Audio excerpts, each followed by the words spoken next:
우리의 몸을 유지하기 위해서는 이 많은 영양소와 어떤 무기물 같은 것이 필요합니다. 그 중에 마그네슘이 부족하게 되면 우리 몸에 어떤 증상이 나타나냐면 눈이 떨리게 되고 또 불면증도 있고 또한 과잉 행동, 어떤 사람이 예민해지게 되어지는 것들이 있습니다. 이럴 때는 약을 먹는 것보다는 이 음식을 먹어야지 흡수율이 좋다고 얘기를 하더라고요. 그래서 견과류나 혹은 시금치 혹은 그런 녹황색 채소 같은 거 혹은 두부 등을 먹으면 우리의 이 증상들이 개선이 된다고 합니다. 우리 신진대사를 유지하는 데 있어서 부족한 게 있으면 부족한 증상이 나타나는 거죠. 우리의 몸이 반응하면서 난 이것이 부족합니다 라고 얘기하게 되고 또 그것을 채웠을 때 그 증상이 개선되어지는 것을 보게 됩니다. 이런 것처럼 우리의 영적인 몸, 우리의 영적인 삶에도 부족한 것이 있으면 부족한 것이 증상이 나타나게 됩니다. 오늘 현대의 그리스도인들에게 부족한 것이 무엇일까? 그 중에 바로 하나는 기도의 결핍입니다. 기도하지 않는 그리스도인들의 장기를 검사해 봤다고 하는 거죠. 누가 봤더니 간이 부어 있고 쓸개가 빠져 있고 머리가 비어 있다. 누가 우스갯소리를 이렇게 만들었지만 무식하면 용감하다고 정말 현대 그리스도인들은 기도하지 않는 것 같습니다. 혹은 기도의 시간이 너무 짧습니다. 신앙생활의 전성기가 있습니다. 말하기가 참 어렵네요. 신앙생활의 전성기. 이건 뭐냐면 내가 하나님을 만나고 체험할 때 전성기를 이루기 시작하는 겁니다. 주위에서 아무리 하나님을 설명해주고 가르쳐주고 알려줘도요, 그걸 하나님을 만나지 않으면 이것은 그냥 한 귀로 듣고 한 귀로 흘리는 거고 지식에 불과한 것이거든요. 내가 만날 때 비로소 그것이 내 신앙이 되는 것이고 내 하나님이 되는 것이죠. 그러면 어떻게 우리는 하나님을 만날 수 있을까요? 신앙에 처음을 시작하신 분이든 하나님 신앙을 좀 오래 시작하신 분이든 가장 손쉽게 하나님을 만나는 방법은 바로 기도하는 것입니다. 하나님께 기도할 때 우리는 하나님을 만나게 됩니다. 기도를 말할 때 우리는 영적인 호흡이다 그렇게 말하죠. 호흡이 끊어진 사람을 우리는 그 사람은 죽었다 말하는 것처럼 기도하지 않는 그리스도인은 바로 영적인 호흡을 하지 않는 사람입니다. 그 영혼이 하나님과 실시간으로 로그인 돼 있지 않은데 어찌 그 사람을 그리스도인이라고 말할 수 있겠습니까? 제가 목이 아프고 허리가 아파가지고 수영을 배우기 시작했거든요. 시간이 꽤 오래 됐는데 여전히 그렇게 잘하지는 못합니다. 그 당시에 이 수영을 시작할 때 좀 멈칫했던 것 중에 하나는 수영복을 입으면 이렇게 몸이 드러나지 않습니까? 근데 이제 제가 가야 될 수영장에 교인들이 많이 있는 거예요. 그래서 내 몸을 드러내는 게 참 이렇게 시험이 들지 않을까? 이런 생각이 들면서 서로 좀 민망하지 않을까? 그런 생각이 드는데 허리가 너무 아프고 이 목이 너무 아프니까 간절함이 생기더라고요. 그런 거 뭐 체면 상관없이 내가 가봐야겠다라고 생각해서 수영을 배우기 시작했습니다.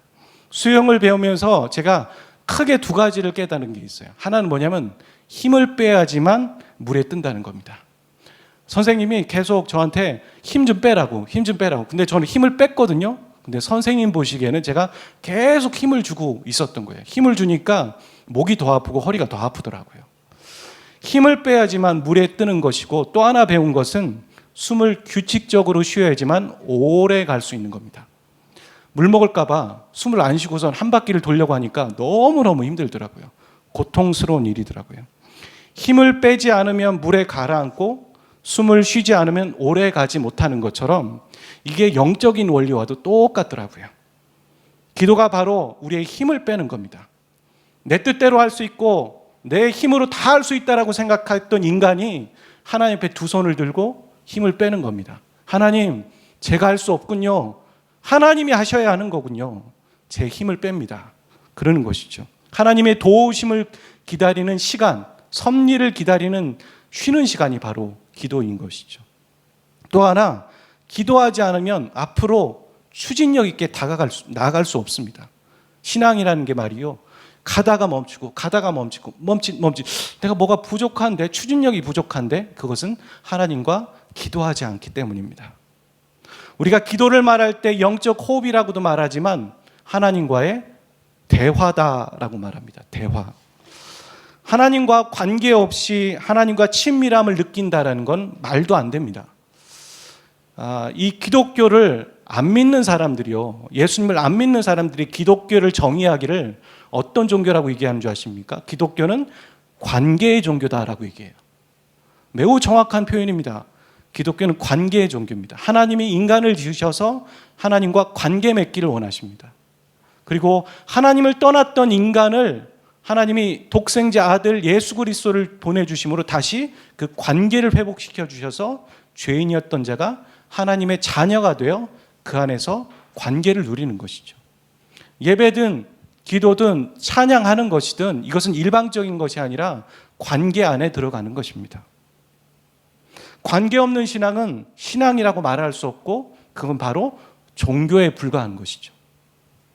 오늘날 예방의학의 중요성이 많이 회자되고 있습니다. 예방의학. 그건 뭐냐면요, 병에 걸린 다음에 치료하는 것은 매우 힘들잖아요. 그러니까 병에 걸리지 않기 위해 운동을 하거나 식단 조절을 하거나 그렇게 해서 그렇게 병을 예방하는 것을 말합니다. 그것은 비교적 쉬운 일인 것이죠. 오늘 말씀에 우리가 기도해야 하는 이유를 예수님은 41절에 말씀하고 계십니다. 41절 한번 말씀을 읽어보도록 하겠습니다. 기도를 해야 되는 이유를 예수님이 말씀하시기를 시험에 들지 않게 깨어 기도하라고 하시는 겁니다. 시험에 들어서 기도하는 건 어떨까요? 시험에 들었을 때 기도하는 것은 매우 고통스러운 일입니다. 새벽 기도를 하다 보면요, 안 보이시던 분이 갑자기 보여요. 뭡니까? 시험에 든 거예요. 어려움이 있는 겁니다. 근데 매우 힘들다라는 걸 느끼게 됩니다. 우리는 시험에 들었을 때 기도하는 것은 매우 어렵지만 시험에 들지 않기 위해서 기도하는 것은 상대적으로 쉬운 일입니다. 여러분 무엇을 선택하고 싶으십니까? 어리석으신 분 아니라면 후자를 선택하실 겁니다. 이 말씀 뒤에 보면 이렇게 중요한 기도를 하지 못하는 이유에 대해서 41절 후반부에는 말하고 있는 것이죠. 마음에는 원이로되 육신이 약하도다. 43절은 이렇게 얘기합니다. 다시 오사 보신즉 그들이 자니 이는 그들의 눈이 피곤함이로라. 이것이 오늘 저와 여러분의 모습입니다. 예수님이 이 말씀하실 때도 데리고 온 제자들이 어떻게 했습니까? 피곤해서 계속 자는 거죠. 몇 번을 깨워도 계속 자고 있는 겁니다. 왜 그랬을까요? 몸이 피곤하고 육신이 피곤하긴 하지만 또 하나 중요한 것이 있는데, 예수님이 잡히심과 죽으심이 예수님만을 위한 일이었던 거예요. 제자들이 보았을 때 자기와는 상관없는 일이었던 것이죠.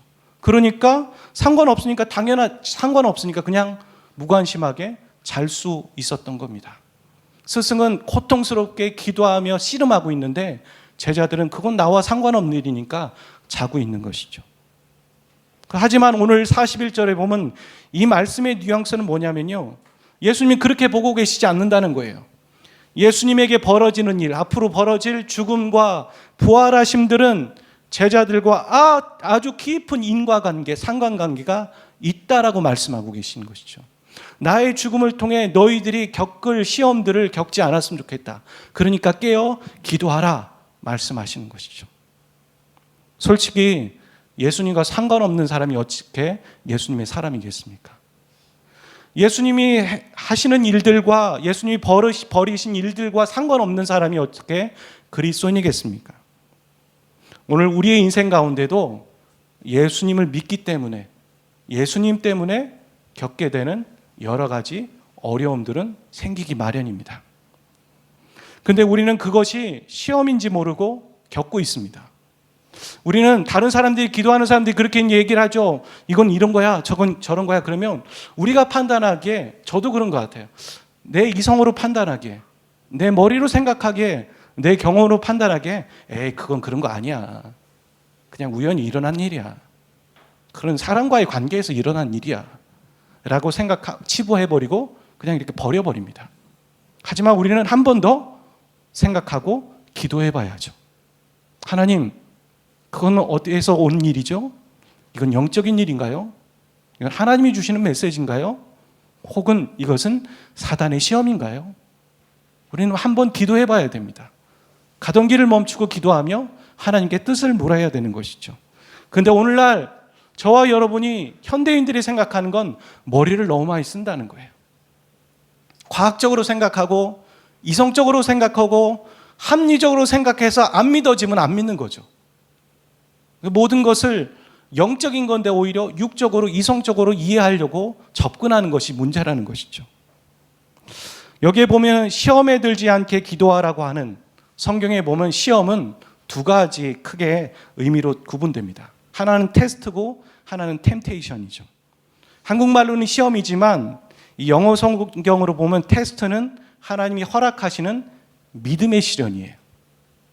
하나님이 우리를 성장시키고 연단시키고 훈련시키는 과정인 것이죠.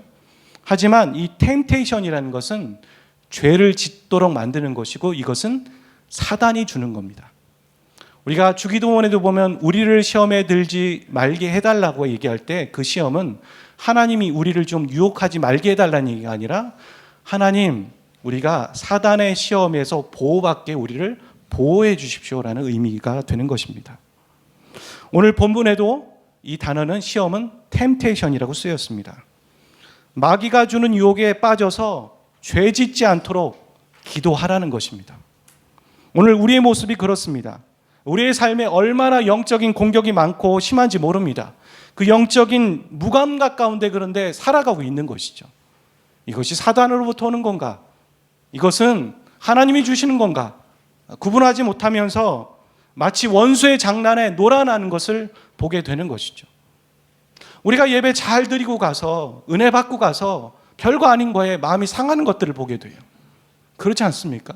부부와의 대화에서 또 가족과의 대화에서 지나가는 사람과의 대화에서 짜증을 부리고 기분이 나빠지면서 욕이 나오고 또 혹은 죄를 짓는 모습들을 갖게 되는 것이죠. 우리가 그리스도인이라는 자체가 바로 우리가 영적 전쟁터 위에 놓여 있다는 것을 말하는 것이죠. 그것을 우리가 동의하든 동의하지 않든 믿든 믿지 않든 우리는 영적 전쟁터 위에 항상 놓여 있는 것이고 공격을 받을 수밖에 없는 상황에 있는 것입니다. 왜냐하면 우리가 그리스도인이기 때문에, 우리가 하나님의 자녀이기 때문인 것이죠. 그러면서 우리는 오늘 좀 더 피곤하니까 내일부터 하자, 좀 더 자자, 좀 더 눕자 그렇게 말합니다. 그리고 내일 기도하지, 다음에 기도하지, 그런 생각들을 갖게 되는 것이죠. 여러분, 영적 성장이라는 것은 그냥 가만히 앉아서 다짐하고 나 그렇게 살아야지, 그래 그렇게 해야지, 이렇게 다짐하는 것으로 끝나는 것이 영적 성장이 아닙니다. 그렇게 해서는 영적 성장이 일어나지 않습니다. 예수님을 주인 삼고 살아가는 것은 내가 예수님을 주인 삼고 살아야지, 책자에다가 그렇게 넣고 사람들에게 나눠줘서 그렇게 말한다고 해서 사라지는 것이 아닙니다. 그렇게 몸부림치고 행동하고 결단하며 움직여지고 삶으로 살아갈 때 그것이 바로 영적 전쟁인 것이죠. 그렇게 살아갈 때 비로소 이루어지는 것이죠. 영적 성장은 부지런함과 정비례하는 것입니다. 하나님의 말씀을 읽고 기도하며 또 하나님을 사랑하고 경외하는 그 부지런함이 있을 때 신앙은 성장하기 마련입니다. 말은 그럴싸하게 하면서 그렇게 살지 못하는 사람을 보면서 우리는 되게 손가락질합니다. 정치를 하는 사람들, 목회자들, 성도들을 보면서 세상 사람들을 보면 저러면 안 되는데 라고 얘기를 하지만 우리가 바로 그렇게 살아간다는 것이죠. 저는 가끔 부럽습니다. 우리가 예수님을 주인 삼고 살아가는 교회라고 얘기를 하고 표방하지만 저를 비롯해서 우리 모두가 말은 정말 그런데 참 좋은데 우리가 그렇게 살아가는 모습이 없는 것은 아닌가, 그렇게 살아가는 노력과 결단이 없는 것은 아닌가, 그런 생각을 하면서 우리도 여러 사람 중에 그 한 사람으로 들어가는 것은 아닌가, 그런 걱정과 우려가 있습니다. 오늘 우리가 결단하는 것에 그치는 것이 아니라 삶으로 살아내는 저와 여러분 되셨으면 좋겠습니다. 주기도문에 보면은 이런 기도가 나옵니다. 한번 마태복음 6장 10절인데요. 한번 같이 읽어주시겠습니까? 시작.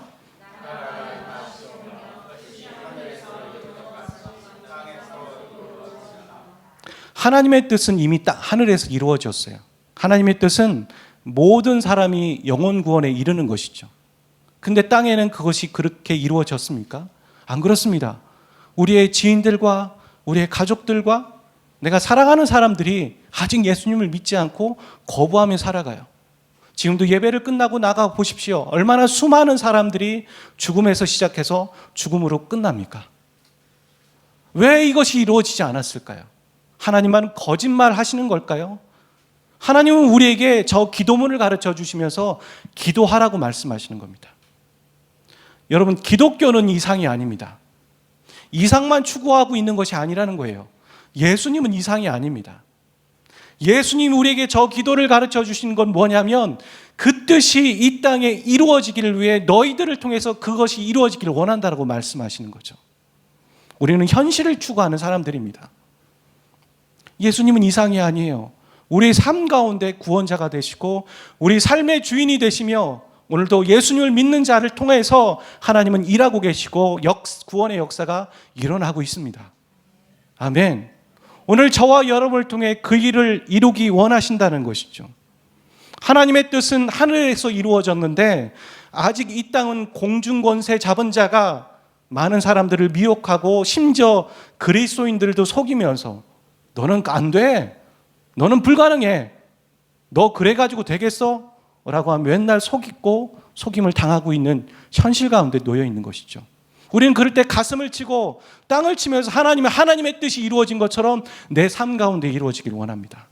하나님의 뜻이 이루어진 것처럼 우리의 사랑하는 가족에게 구원이 있기를 원합니다. 치유가 있기를 원하고 회복이 있기를 원합니다. 그렇게 기도해야 되는 것이죠. 근데 우리는 이 기도문을 통해서 하나의 질문이 생기기 시작합니다. 하나님 그렇게 전지전능하시고 다 하실 수 있는데 왜 우리에게 이런 기도를 하라고 하셨을까? 왜 이렇게 하라고 하셨을까? 다 하실 수 있는데 솔직히 말 한마디면 손 하나 까딱하면 다 하실 수 있는데 왜 기도하라고 하셨을까? 정말 부족한 우리에게 하나님은 성경에 보면 혼자 일하지 않으십니다. 하나님은 자신 혼자 일하지 않으시고 동역자를 부르십니다. 살인자였던 모세를 부르셔서 40년 광야를 통해 훈련시키시고 하나님의 사람을 만들어 가십니다. 아브라함, 우상 숭배하고 있었던 아버지 밑에 자랐던 아브라함을 부르셔서 믿음의 조상 삼아주시는 겁니다.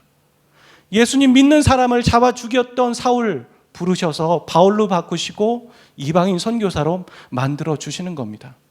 자기가 알고 있던 지식이 최고인 줄 알았던 그 사람이 고백하기를 내가 예수님보다 최고의 고상한 그 지식이 없다라고, 다른 건 다 배설물이라고 고백하게 만드시는 분이십니다. 하나님 우리를 부르셔서 우리와 동역하기를 원하시고 우리를 사람답게 빚어가시는 분이십니다. 하나님은 저와 여러분을 부르십니다. 우리의 무능력함, 우리의 무기력함이 하나님이 우리를 쓰시는데 장애물이 되지 않습니다. 우리는 그런 생각하잖아요. 내가 이렇기 때문에 하나님 못 쓰실 거야. 나는 이렇기 때문에 하나님은 거부하실 수도 있어. 못 하실 걸? 아니요. 우리가 죄인이었을 때, 우리가 원수였을 때 하나님 우리를 불러주셨잖아요. 아들 주셨잖아요. 불가능한 사랑을 하셨어요. 불가능한 거, 죽을 수밖에 없는 죄인을 살려주셨어요. 그거라면 말 다 한 거 아니겠습니까? 그런 하나님이 오늘 우리의 무기력함을 안 된다고 말씀하시겠습니까? 우리는 기도함으로 하나님 앞에 나가 뜻이 하늘에서 이루어진 것처럼 나를 통해서 그것이 이 땅에 이루어지길 원한다고 기도해야 합니다. 우리는 개인적으로 그리고 교회적으로 그리고 이 나라적으로 기도할 때입니다. 아마 피부적으로 와 닿으실 겁니다. 우리는 얼마나 우리의 삶을 진지하게 살아가고 있습니까? 저는 그것이 필요하다고 생각해요. 오늘날 우리에게 필요한 것은 갈급함이에요. 간절함이죠. 진지함이에요. 그 간절함이 없기 때문에 우리가 기도하지 않는 것 아닐까? 한 번뿐인 인생인데, 딱 한 번인데 그 한 번뿐인 인생을 소중하게 여기고 간절하고 진지하다면, 내 사랑하는 가족과 지인들이 정말 구원받기를 원한다면 우리는 아마 기도하지 말라고 해도 매일 기도할 것입니다. 여러분, 사람이 위기의 순간에 나오는 행동이 그 사람의 진짜 말이고 행동이라는 말이 있잖아요. 그렇잖아요. 평탄하고 좋을 때는 이렇게 체면을 차리다가 두고요. 어려울 때는 그 제 본 모습이 나오기 시작하는 것이죠. 오늘 예수님은 제자들과 최후의 만찬을 하고 그리고 자신이 잡히시던 밤, 그 위기 순간에 겟세마네라는 곳으로 기도하러 가셨습니다. 이 겟세마네라는 뜻을 찾아보니까요, 기름 짜는 기계예요. 기름 짜는 기계. 왜 이곳을 선택하셨을까? 왜 거기를 가셨을까? 예수님은 지금 그곳에서 밤새 씨름하면서 자신의 죽음 앞에서 처절하게 몸부림치고 정말 땀방울이 핏방울이 되든 기름을 짜는 모습처럼 치열하게 영적 전쟁을 하고 계셨던 거예요. 그러면서 그 기도로 영적 전쟁을 치르고 이 위기를 이기신 거죠. 여러분, 죽지 않는 게 위기를 모면하는 것이 아니라 예수님은 그 십자가를 져야 했던 거예요. 아버지의 마음이 거기에 있기 때문에 자신을 통해서 사랑하는 온 인류가 하나님의 자녀가 되고 구원되는 것이 하나님의 뜻이기 때문에, 하지만 예수님은 또 인성을 갖고 계시고 인간이셨기 때문에 그거 안 지면 안 됩니까? 그렇게 말씀하고 계시는 거죠. 그 처절한 몸부림을 겟세만에서 치르고 계신 겁니다. 우리는 우리의 위기의 순간이 없습니까? 정말 수두룩합니다. 쉽게 생각해서 건강의 위기도 있고요, 재정의 위기도 있고, 관계의 위기도 있고, 또 영적인 위기도 있고, 진로의 위기도 있고, 우리는 매일매일 위기를 맞고 살아가고 있습니다. 우리는 위기를 위기로 보지 않는 게 위기인 것 같아요. 그렇지 않습니까? 이건 위기가 아니야. 이건 별거 아니야. 이건 뭐 그냥 지나가는 거지. 그게 위기인 것 같아요. 저는 이런 위기 중에 하나는 교회의 위기도 있다고 생각해요. 저는 이런 언론의 보도나 페이스북을 보다 보면 참 마음이 답답할 때가 있어요. 이 강대상에서 이 시국이 어렵다는 것 때문에 목사님들 한 분 한 분이 이 시국에 대한 설명들을 하기 시작해요. 자기의 의견을 표현하기 시작하는 것이죠. 설교 시간인데 하나님의 말씀을 전해야 될 때 개인의 사족들이 나오기 시작하는 거예요. 그리고 그것도 큰 교회 목사님들이죠. 그리고 그거에 댓글을 다는 걸 보면 온갖 욕들이 나오기 시작해요. 왜 이 땅의 교회들은 정말 그러고 있는 걸까? 왜 좌우를 구분 못하고 왜 개념 없이 그러는 걸까? 참 안타깝고 기도해야 될 때라고 저는 생각합니다. 우리는 위기 가운데 있습니다. 근데 우리는 간절함이 없습니다. 우리는 위기 가운데 있는데 우리는 그런 진지함이 없는 것 같습니다. 예레미야 33장 2절부터 3절은 이렇게 말하고 있습니다. 이 말씀 함께 읽겠습니다. 시작.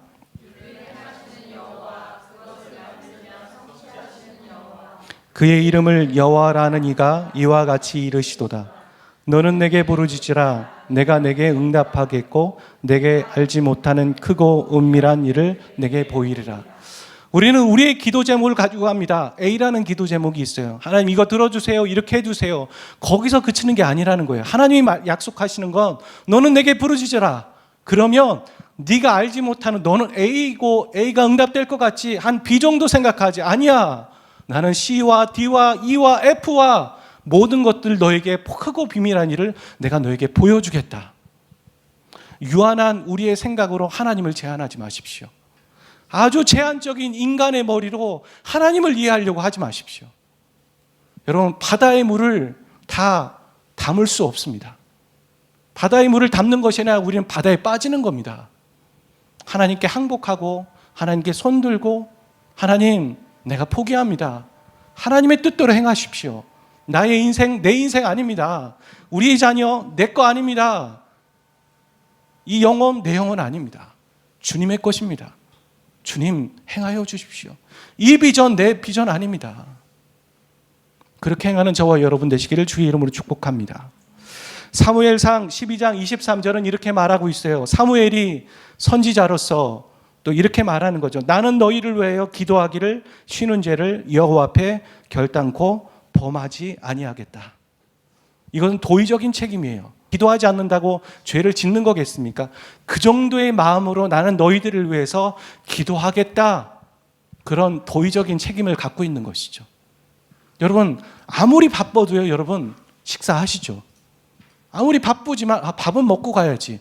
멈춰서 고속도로 휴게소 가서 간단하게 토스트라도 먹고 소세지라도 먹지 않습니까? 그런 것처럼 우리는 아무리 바빠도 기도해야 합니다. 멈춰서 하나님께 우리의 삶과 우리의 문제들과 우리의 위기들을 올려드려야 됩니다. 하나의 이야기를 하고서 마치려고 합니다. 여러분, 기도를 얘기할 때 조지 밀러를 많이 얘기합니다. 영국의 고아의 아버지라고 불리는 사람입니다. 이 사람은 목사이고요. 고아 5만 번의 이상의 기도의 응답을 받았고 고아원을 운영했던 사람인데 의외로 그가 기도했던 가장 많은 시간을 들여서 한 기도 제목이 따로 있었습니다. 그건 뭐냐면 5명의 친구들의 구원 문제를 놓고 기도했다라는 거예요. 자기가 어렸을 때부터 같이 삶을 나눴던 친한 친구들이었는데 그 5명의 영혼 구원을 위해서 가장 많이 기도했다라는 겁니다. 그렇게 기도하는 가운데 한 사람, 두 사람 믿기 시작했어요. 근데 끝까지 믿지 않던 2명의 친구가 남은 거예요. 그리고 그 2명의 친구가 남을 때까지 무려 얼마를 기도했냐면 52년을 기도했답니다. 아마 어렸을 때부터 기도했던 것 같아요. 그래도 믿지 않았어요. 그리고 시간이 지나서 조지 밀러는 병이 걸렸고 이제 죽을 때가 얼마 남지 않았다는 생각이 들었다고 합니다.